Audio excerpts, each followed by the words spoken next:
Assalamualaikum warahmatullahi wabarakatuh. Selamat pagi. Nah, di sini kita akan memulai pembelajaran kita tentang simulasi dan komunikasi digital. Untuk yang pertama sekali, kita akan membahas tentang hakikat simulasi dan komunikasi digital.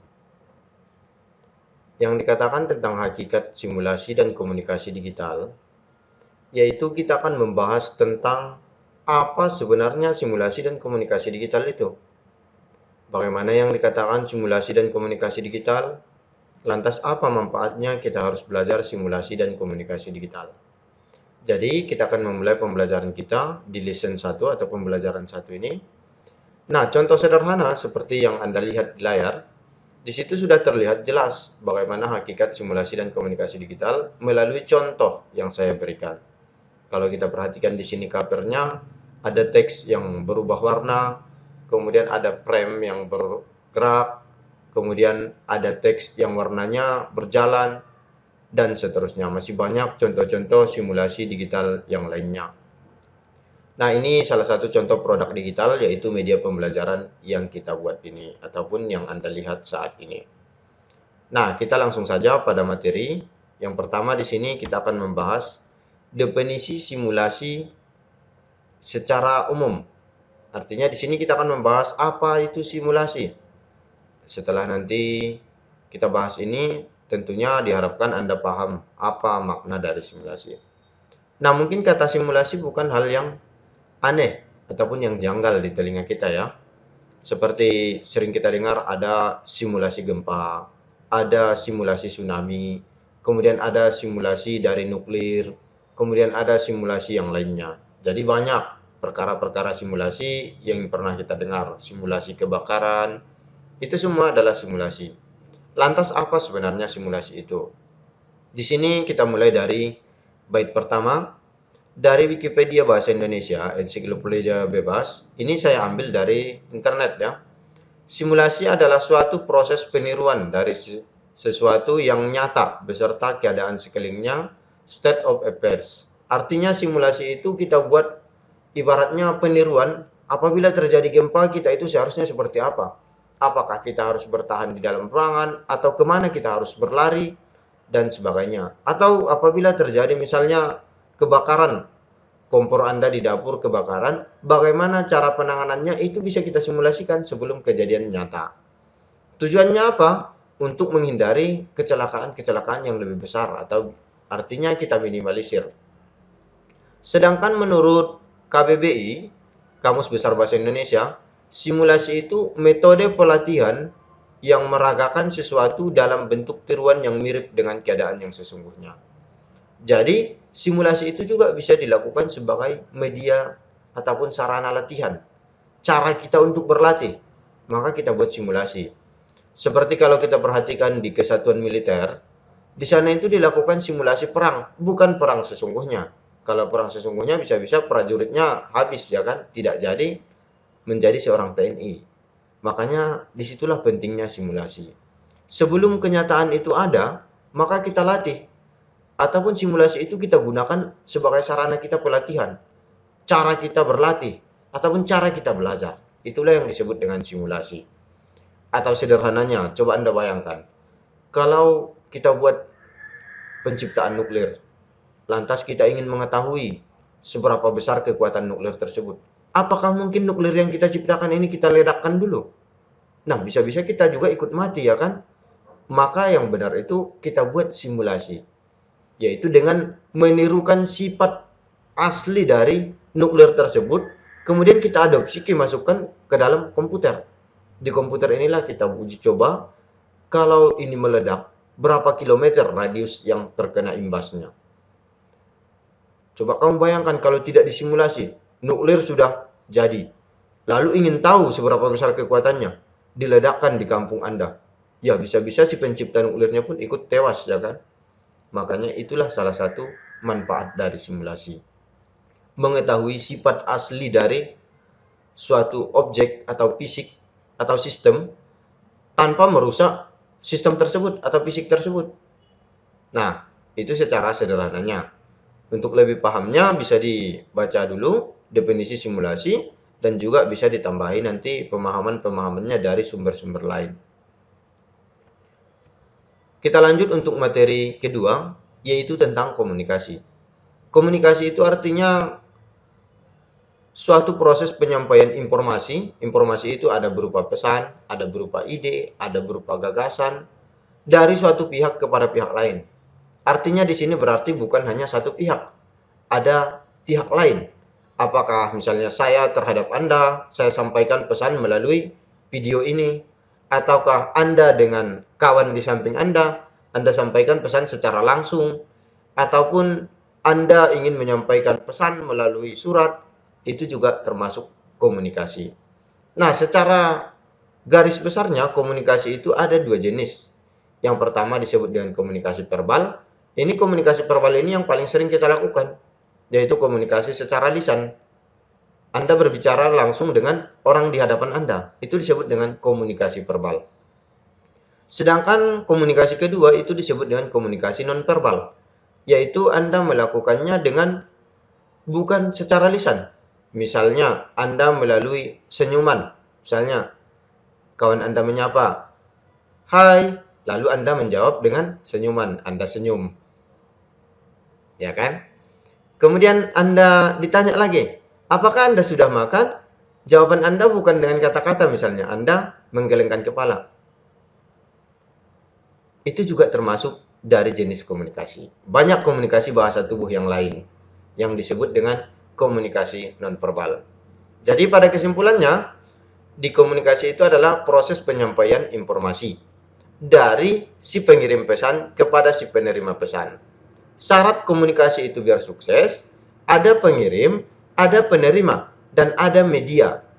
Ada media ya, berarti ada perantara si pengirim dengan si penerima. Pak, saya berbicara langsung, tidak ada media. Itu tetap ada media. Medianya adalah melalui udara. Media itu ada yang melalui udara, ada yang melalui kertas, ada yang melalui foto, ada yang melalui video, atau media-media lainnya. Setelah ada si pengirim, ada si penerima, ada media, maka syarat berikutnya itu adalah bahasanya harus sama-sama dipahami oleh pengirim dan penerima. Artinya bahasa yang digunakan harus sama-sama bisa dipahami. Jangan nanti kita berbicara dengan bahasa Mandailing terhadap orang yang tidak mengerti bahasa Mandailing, yang tahunya hanya dengan bahasa Jawa atau bahasa lainnya ya. Jadi ada 4 syarat minimalnya ya. Ada si pengirim pesan, ada si penerima pesan, ada media, bahasa yang digunakan sama-sama dipahami. Kemudian komunikasi itu ada 2 jenis, verbal yaitu melalui lisan, kemudian non-verbal atau melalui media ataupun melalui bahasa tubuh. Nah, itulah tentang komunikasi. Kita lanjut. Di berikutnya di sini tentang komunikasi digital. Ada tambahan digital di belakangnya ya. Digital ini mungkin sudah sering kita dengar seperti di rumah kita. Coba kamu hidupkan digitalnya ataupun hal-hal lainnya ya. Tapi digital yang kita maksud di sini bukan itu. Bukan digital yang bisa menangkap siaran di rumah kita ya dari satelit. Nah, komunikasi digital adalah konsep-konsep penting dalam komunikasi digital termasuk internet. Itu yang pertama, internet, dan juga mencakup elemen-elemen yang tidak ada pada internet seperti CD-ROM, multimedia, atau perangkat lunak komputer yang relatif, atau gambar 3 dimensi yang seperti nyata. Artinya untuk dapat melangsungkan komunikasi digital tidak semata-mata harus menggunakan internet. Lalu Pak, bagaimana? Komunikasi digital misalnya bisa Anda melalui foto yang Anda simpan di kartu memori, atau melalui media Bluetooth, atau media-media yang lainnya yang bisa dilakukan tanpa internet. Jadi kita tidak terpaku komunikasi digital itu harus ada internet, bukan ya. Misalnya Anda mendesain foto untuk mempromosikan warung bakso Anda, itu juga termasuk komunikasi digital. Yang misalnya penyebarannya Anda melalui pesan di WA, atau status Anda di Facebook, atau story Anda di Facebook, atau Anda membuat misalnya status di WhatsApp ya. Itu semua termasuk komunikasi digital.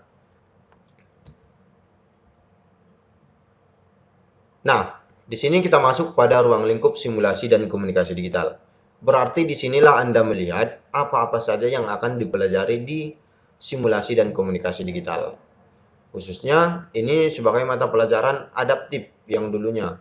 Berarti ini adalah senjata Anda untuk bisa beradaptasi dengan mata pelajaran Anda ataupun dengan dunia bisnis di bidang jurusan Anda. Untuk yang pertama, ruang lingkup yang harus Anda kuasai, pengelolaan informasi digital.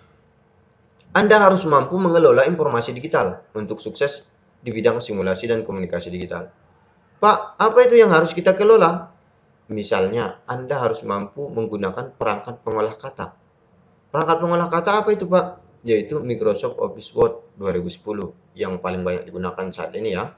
Kemudian, Anda harus terampil menggunakan perangkat pengolah kata ataupun pengolah data, yaitu Microsoft Office Excel. Kemudian Anda harus mampu mengelola perangkat presentasi, yaitu untuk mempresentasikan hasil kerja Anda, yaitu Microsoft PowerPoint ya. Kemudian ada lagi banyak aplikasi-aplikasi lain yang harus Anda kuasai yang bertujuan untuk mempublikasikan suatu dokumen yang Anda miliki. Kemudian yang kedua, kelas maya. Kelas maya ini maksudnya Anda harus mampu mengikuti perkembangan cyberspace ya, dunia internet. Misalnya ada diskusi melalui jarak jauh, ada kelas jarak jauh seperti kelas kita saat ini ya. Kelas jarak jauh misalnya dari grup WA, ataupun Anda mengikuti dari Zoom meeting, kemudian Anda mengikuti telepon konferensi, dan lain sebagainya. Itu termasuk pada kelas maya. Yaitu kelas yang dilakukan tanpa bertatap muka secara langsung ya. Atau Anda mengikuti grup diskusi dari Skype. Banyak nanti aplikasi-aplikasi yang bisa kita gunakan. Kemudian yang ketiga, Anda harus terampil merancang konsep. Saya ambil contoh. Misalnya Anda memiliki penawaran dari sebuah perusahaan. Misalnya perusahaannya bergerak di bidang penjualan spare part komputer. Nah, tugas Anda harus merancang konsep ini bagaimana agar orang lain tertarik melihat produk Anda. Misalnya Anda melalui foto, atau Anda melalui animasi, atau Anda melalui video. Itu semua kamu peragakan. Yang sebelumnya kamu harus menyusun konsepnya terlebih dahulu. Kalau kita perhatikan iklan-iklan di TV, itu sebelumnya itu sudah dibuat naskah, sudah dirancang konsepnya. Bagaimana agar suatu minuman itu terlihat begitu manis, terlihat begitu tertarik. Siapapun yang melihatnya. Jadi, tugas kita juga untuk merancang konsep itu agar terlihat menarik. Lalu yang keempat, pemaparan konsep.